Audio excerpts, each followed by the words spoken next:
kata Allah kejam. Kejam. Siksa yang paling kejam. Bayangkan, perbuatan Fir'aun disebut oleh Al-Quran langsung sebagai siksa yang sangat kejam.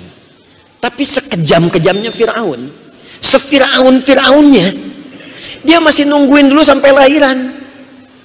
Kalau perempuan, bebas. Laki-laki, eksekusi, kejam. Pezina sekarang, bahkan dia tidak harus menunggu sampai lahiran. Begitu ketahuan, kamu mengandung ya, aborsi. Dan dia nggak peduli baik laki-laki atau perempuan, digugurkan. Itu dosa lebih kejam dibandingkan dengan Fir'aun yang telah mengerjakan itu pada masa-masa yang lalu. Fir'aun sejahat-jahatnya masih nunggu lahir. Orang sekarang pezina baru ngandung langsung harus gugurkan. Tuh, dosa turunannya tinggi di situ. Tapi nanti ada jalan untuk kembali untuk taubat. Ada nanti. Turun Quran surah 39 ayat 53. Cuman saya mau katakan bahwa ini hal semacam ini, kenapa perbuatan ini dilarang? Supaya tidak mengotori misi suci kita sebagai khalifah. Merusak tatanan kehidupan. Nasab acak-acakan. Apa Anda nggak tega melihat anak itu digunjing oleh saudaranya? Karena nasabnya tidak jelas. Oh, kamu anak zina ya, kamu anak haram ya. Yang ngerjakan haram itu bapak ibunya, kenapa anaknya yang kena? Tuh. Apa nggak tega lihat saat masa pernikahannya? Bintinya disertakan pada ibunya, bukan bapaknya. Nasabnya diputus di situ. Apa antum nggak paham akan merusak warisan di situ? Apa nggak ngerti akan merusak kehidupan? Karena kalau perbuatan haram, lahirnya haram, kemudian dalam konteks perbuatan haram tadi, pasti akan menyertai yang lainnya haram juga. Maaf, hartanya akan haram juga. Yang lain akan nggak benar juga, dan beban kepada anaknya di kemudian hari. Anaknya nggak salah. Ini perbuatan ini yang buruk. Dosa turunan muncul dan merambat kemana-mana. Silakan cek. Pergaulan bebas, muncul narkotik di situ. Silakan cek. Di tempat-tempat yang ada perbuatan gini akan selalu lekat dengan narkotika. Mabuk-mabukan ada, mabuk lekat dengan zina. Silakan cek. Ini akan merusak ini. Makanya benar ketika pemerintah, ketika dari polisi, Kamtidmas, TNI dan sebagainya, narkotika dilarang, tindak ini, tindak itu. Kenapa? Itu spiritnya demikian. Dan negara kita bukan negara agama, tapi nilai-nilai spiritual itu memberikan roh pada kehidupan berbangsa dan beragama. Itu cara bacanya. Makanya jadi amanat di undang-undang kita. Pasal 29 ayat 2 itu kan, dasar negaranya itu ketuhanan yang Maha Esa. Ayat satunya, negara berdasar atas ketuhanan yang Maha Esa. Dikuatkan di Pancasila, sila pertama. Yang keduanya, membimbing kita untuk belajar agama dengan baik. Dari kebaikan itu dibawa untuk membangun bangsa. Itu cara berpikirnya. Makanya bangsa itu bisa makmur. Negara menjamin kemerdekaan tiap-tiap penduduk untuk memeluk agamanya masing-masing dan beribadah menurut agama dan kepercayaannya itu. Maka kita sholat supaya bebas dari perbuatan ini. Makanya saat sholat itu turun ayat Quran surah 29 ayat 45. Inna sholata tanha anil fahsya. Fahsya perbuatan yang muncul dari syahwat. Zina, syahwat, porno aksi, pornografi, LGBT, fahsya. Kita bantu untuk balik. Ayo kembali kita rangkul lagi. Ajarkan yang benar, ajak ke masjid, suruh tobat, suruh lebih baik lagi. Itu ajaran agama. Kalau mereka semua baik, membangun bangsanya bagus. Makanya paham-paham yang bertentangan dengan itu harusnya tidak tumbuh di negeri ini. Liberalisme itu nggak boleh ada di sini. Sekularisme nggak bisa. Kenapa? Karena pertama bertentangan dengan undang-undang, yang kedua bertentangan dengan spirit agama, yang ketiga bisa merusak. Ini ada orang kena LGBT, kita mau obatin. Kata agama, yuk kita tarik supaya dia berubah. Medis diobatin, tiba-tiba muncul makhluk ini satu. Nggak apa-apa kok, Anda memang fitrahnya sudah homo. Coba bayangkan kalau bapak Anda yang homo, kan nggak ada Anda. Apa Anda ridho kalau ibunya lesbi? Apa Anda ridho kalau pasangan Anda sendiri menikah karena membuktikan Anda bukan seperti itu. Sekarang Anda tega mengatakan pada orang lain itu fitrah Anda. Cie-cie. Itu makanya hati-hati tuh. Awas kampus-kampus yang ikut-ikutan paham-paham begitu tuh. Nggak boleh. Nah, ini kok bisa menjamur karena difasilitasi oleh kita sendiri.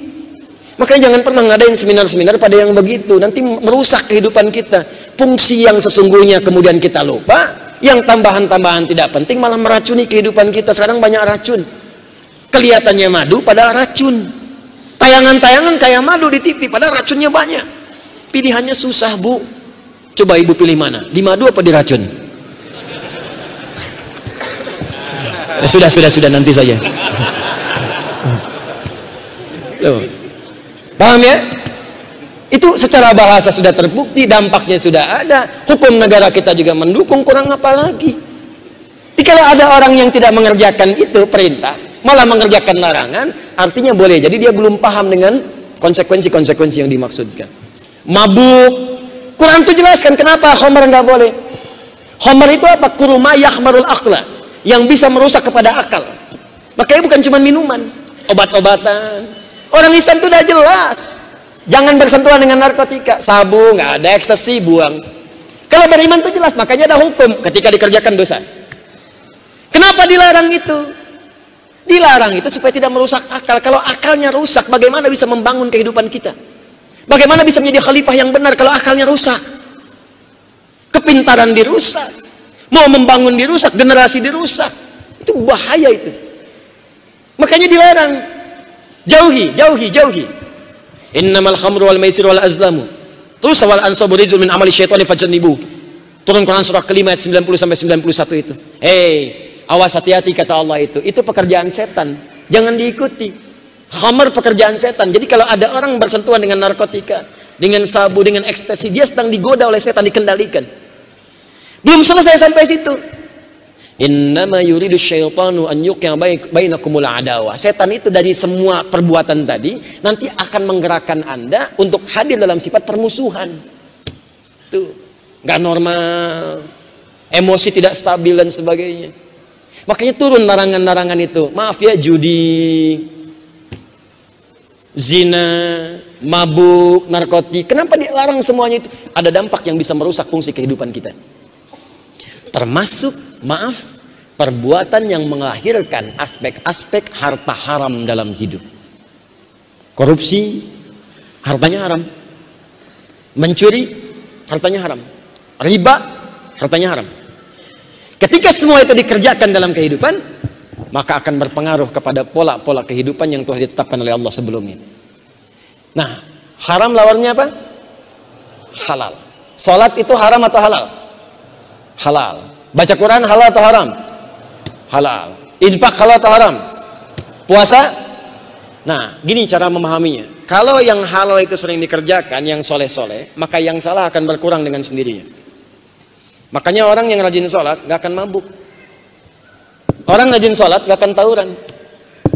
Orang rajin baca Quran gak akan kena narkoba. Makanya kalau ditanya kenapa di UPI ada penghafal Quran, kenapa di UPI ada orang rajin ke masjid, sampaikan ini bagian dari pendidikan supaya mendidik mereka mendapatkan fungsi yang benar. Bapak kan yang mengatakan, Pak, anak kampus jangan kena narkotik, sholat mencegah dari narkotik. Anak kampus jangan sampai terlibat tawuran, baca Quran, Pak, apalagi penghafal Quran gak mungkin tawuran. Itu cara menjawabnya. Demikian dengan kita saat mengerjakan itu. Sebaliknya, orang-orang yang terus menghadirkan dan memanjakan yang haram-haram, salahnya muncul, salehnya tenggelam. Makanya pemabuk jarang kelihatan sholat. Silahkan cek. Penjudi mana mau puasa. Pezina mana mau baca Quran. Kenapa? Karena yang haram-haram itu menutup yang soleh-solehnya. Makanya Nabi menyebutkan naktah sauda, noda hitam melekat pada diri kalau sudah yang haram-haram itu masuk.